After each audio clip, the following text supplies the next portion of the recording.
Now I'd like to talk a little bit about the distraction factor.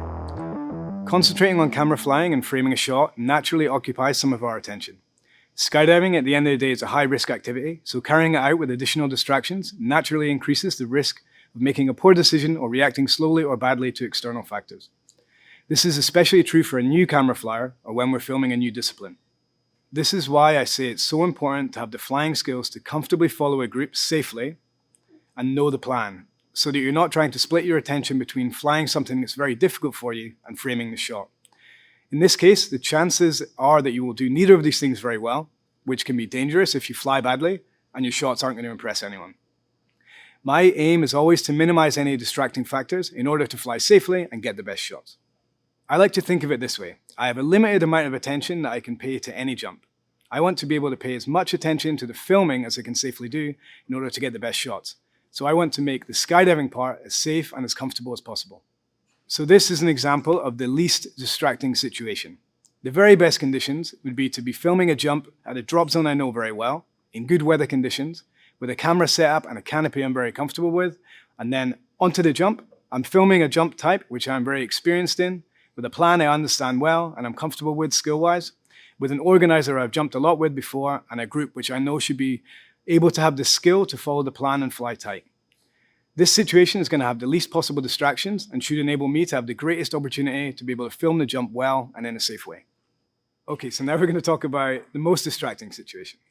Imagine I'm a low experienced jumper jumping a canopy I've never jumped before at a new drop zone in poor weather conditions. I've never jumped a camera before, but at this new drop zone I'm visiting, they have a lower jump number requirement than my home drop zone, so I decide now is the time to do it.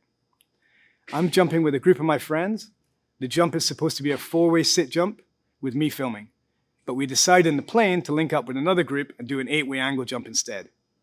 I'm not very good at angle flying, but I'm too embarrassed to say so. No one on the group is a load organizer, but the most experienced one's going to lead. There's some discussion in the plane ride on the way up about which way to lead the group, but I missed the outcome because I was trying to decide if I should change the angle of my GoPro or not. I asked once for clarification, but I don't understand because they were talking about landmarks of the drop zone that I don't know because I've never jumped there. So I just nod and decide I'll figure it out on the jump. This exact situation is hopefully completely unrealistic, but I imagine every one of us will have jumped with at least a couple of these factors at some point. I know I have. However, it's important to know that all it can take is a combination of a few of these factors to be enough to cause a dangerous incident. The point I want to make is that learning camera flying, especially at the beginning, takes a lot more of our attention than we may realize, and this will make any skydive you do at this time potentially more dangerous for yourself and for others. To minimize the risk, it makes sense to begin filming with the most comfortable and familiar jump type and situation. As a general rule, it's a good idea to film something a bit below your skill level rather than at the edge of your skill level, so you find the flying relatively easy.